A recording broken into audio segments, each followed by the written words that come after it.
फाटल्या 24 वरांचो हवामान खात्याचो अहवाल. फाटल्या 24 वरांत 103 हवामान संबंधित आपत्कालीन घडणुकांची नोंद जाला.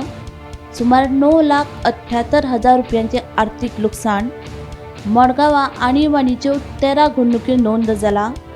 उपरांत फोंडा 11 आनी काणकोणा 10. काणकोण आनी पणजे 2 व्हडल्यो आपत्कालीन घडणुकांची नोंद जाला. हवामान खात्याची म्हायती. गौरीश गांवकारा सयत ब्युरो रिपोर्ट गोमंतक टीव्ही.